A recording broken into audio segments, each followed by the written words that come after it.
Prestige प्रबंधन एवं शोध संस्थान द्वारा 25 अप्रैल को संस्थान के परिसर में एक दिवसीय कार्यशाला का आयोजन किया गया, जिसका शीर्षक साइबर अपराध रोकथाम एवं निदान था, जिसमें मुख्य अतिथि के रूप में ग्वालियर क्राइम ब्रांच के अतिरिक्त पुलिस अधीक्षक राजेश दंडोतिया मौजूद रहे। एएसपी दंडोतिया ने कार्यशाला के दौरान छात्र छात्राओं को साइबर अपराध से जुड़ी बारीकियां बताते हुए वर्तमान समय में इससे निपटने हेतु मूलभूत बातों पर ध्यान देने के लिए कहा। उन्होंने बताया कि किस तरह साइबर ठगी से बचा जा सकता है। इस अवसर पर संस्थान के निदेशक प्रोफेसर स्वरूप मोहंती ने बताया कि इंटरनेट के बढ़ते दुरुपयोग से साइबर अपराध किस तरह पनप रहा है और संबंधित कानून में इस हेतु क्या प्रावधान है। समान अवसर प्रकोष्ठ के समन्वयिका डॉक्टर तारिका सिंह ने बताया कि साइबर अपराधों में त्वरित अन्वेषण किस तरह अपनी भूमिका अदा करता है। कार्यशाला में संस्थान के 250 से अधिक छात्र छात्राएं उपस्थित थे, जिन्होंने साइबर अपराध से संबंधित अपनी कई जिज्ञासाओं को शांत किया। कार्यक्रम का संचालन सहायक प्राध्यापिका गौरा चौहान ने किया। इस अवसर पर डॉक्टर नविता नथानी, डॉक्टर गरिमा माथुर, डॉक्टर नंदन वेलंकर, सहायक प्राध्यापक आकाश गुप्ता, दीपशिका चौहान, अनुराग शर्मा आदि मौजूद थे। क्योंकि मैं थ्योरी के बारे में बोलूंगा, मैं तुम्हें ये नहीं बताऊंगा कि व्हाट इज साइबर क्राइम, अभी बता देता हूँ एक लाइन में, बहुत सिंपल लैंग्वेज में। क्राइम इन्वॉल्विंग कंप्यूटर और network, that's cyber. Clear, simple definition. Types क्या क्या है? फिशिंग, स्टॉकिंग, स्पैमिंग, बहुत एटीएम फ्रॉड, कई तरह के फ्रॉड है। Online fraud, job fraud, customer care services fraud, custom services fraud, कई तरह के फ्रॉड्स हैं। इनके बारे में नहीं बताऊंगा।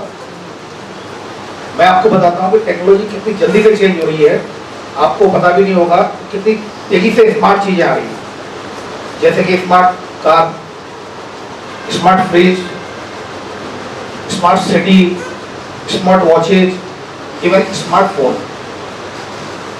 स्मार्ट कोई टर्म ऐसा नहीं है जो कि एक फैशन में लगा दिया हो। स्मार्ट का अर्थ ये है कि किसी भी ऑब्जेक्ट में जिसको हम स्मार्ट लगा रहे हैं उसमें कोई ना कोई स्पेशल फीचर हो, तो आंखें खुल जाएंगी आपकी। मैं सारे एग्जांपल्स आपको दूंगा, केस स्टडी जो मेरे समय हुए हैं। मैंने यहाँ क्राइम ब्रांच ग्वालियर में किया है, इससे पहले मैं क्राइम ब्रांच इंदौर में था। मैं आपको केस स्टडी बताऊंगा, थ्योरी आप पढ़ते रहते हो। Good guy in net, bad guy in net, ये दोनों ही हम हैं। If we are using it smartly then we are good guy. अब आपको कुछ ऐसे एग्जाम्पल्स देता हूं जो आपके साथ या तो हो चुका होगा या होने वाला है। साइबर क्राइम आने वाले समय में केवल साइबर क्राइम ही क्राइम होगा। काफी कुछ तो कवर कर लिया है। अभी आपने देखा होगा, ये पकड़ लिया, वो पकड़ लिया, एनडीपीएस पकड़ लिया, गांजा पकड़ लिया, पुलिस ने ये लुटेरे पकड़ लिए, लेकिन ये रिपोर्टेड हो रहे हैं। तो आपको ये दिख रहे हैं रिपोर्टेड हो नहीं रही है। साइबर क्राइम में 40 to 45 एप्लीकेशन आती है डेली साइबर फ्रॉड की। साइबर क्राइम का जो पार्ट है वो हमारा क्राइम ब्रांच में भी है, तो क्राइम ब्रांच में साइबर क्राइम भी आता है। One side is that if you look at the better side of www, is something like to see the world in the palms of your hand, to see the world in the palms of your hand, and heaven in wildflower. कर लो दुनिया मुट्ठी में। So one thing is that everything is in your hand. With a flick of your fingers, you are getting into anywhere, everywhere you want to. But there is a problem in it.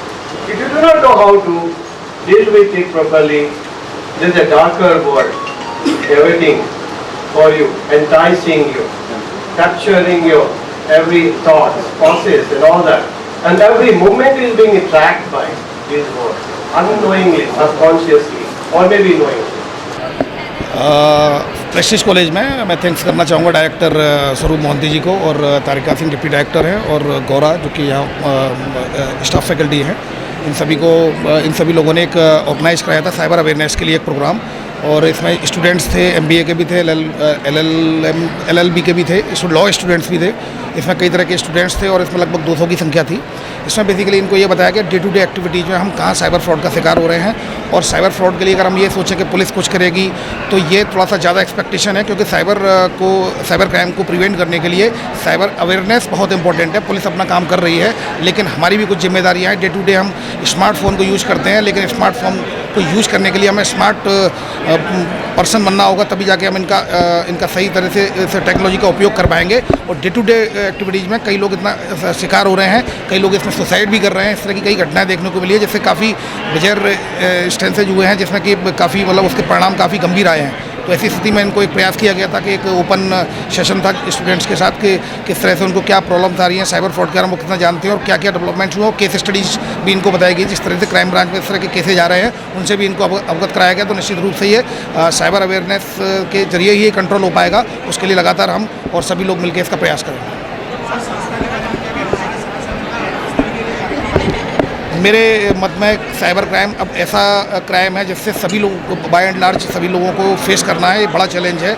तो सभी जितने भी जो institutions हैं, organisations हैं, जितने भी जो सोशल प्लेटफॉर्म हैं, जहाँ जहाँ हम लोग इस साइबर अवेयरनेस फैला सकते हैं, उसके लिए मैं समझता हूँ उनकी भी एक रेस्पॉन्सिबिलिटी है कि कॉलेज में स्टूडेंट्स हों या स्कूल में हों, वो भी कहीं ना कहीं शिकार हो रहे हैं, अपने पेरेंट्स को नहीं बता पा रहे हैं, कहीं ना कहीं उनको सोशल ह्यूमिलिएशन का उनको शिकार होना पड़ेगा। तो निश्चित रूप से कहीं कोई व्यक्ति कुछ कर ना ले, तो निश्चित रूप से इंस्टीट्यूशंस को भी इसके बारे में अवेयर करना होगा। स्टूडेंट्स को समय समय पर ऐसे जो सेशंस ऑर्गेनाइज होंगे तो उसके निश्चित रूप से जो सकारात्मक परिणाम सामने आएंगे। धन्यवाद। साइबर क्राइम अभी बहुत ही बड़ा मुद्दा है ना। इस मुद्दा खाली सीमित नहीं है कि इंडिया में, सारा वर्ल्ड, सारा विश्व इससे पीड़ित है ना। और अब अपन जब साइबर क्राइम जिसके बारे में कहते हैं, जो अपन जानते हैं उसको रियल इंटरनेट में हम लोग रहते हैं, जो कि 4% हम जानते हैं रियल इंटरनेट क्या है। वो उसके बारे में साइबर क्राइम उस कवर नहीं होती है। इंटरनेट जो 96% जो इंटरनेट है वो एक्चुअली नॉट रियल इंटरनेट, वो डार्क इंटरनेट कहते हैं। उसके अंदर सारी चीज़ें होती हैं, जैसे कि धोखाधड़ी, सेक्सटोशन जिसको कहते हैं। एक्सटोशन से सेक्सटोशन होता है, छोटे बच्चे को प्रलोभित करते हैं, गड़बड़ करते हैं। सेक्सुअल एक्सटोशन होती हैं। ये सारी चीज़ें बहुत बड़ी बड़ी आर्म डील्स होती हैं, ड्रग डील्स होती हैं और डार्क नेट में होती हैं ना। तो एक तो फ्रॉड तो बहुत ज़बरदस्त सभी हम लोग शिकार होते हैं, आप भी कभी हुए होंगे। बट ये चीज़, इसके अवेयरनेस लाना बहुत ज़रूरी है। तो इस बड़ा ही कंटेम्प्रेरी सब्जेक्ट है। तो प्रेस्टीज इंस्टीट्यूशन ऑफ मैनेजमेंट ये सोचती है कि चलो अपन इसके जागरूकता बढ़ाएं, सबके लिए फ़ायदा है।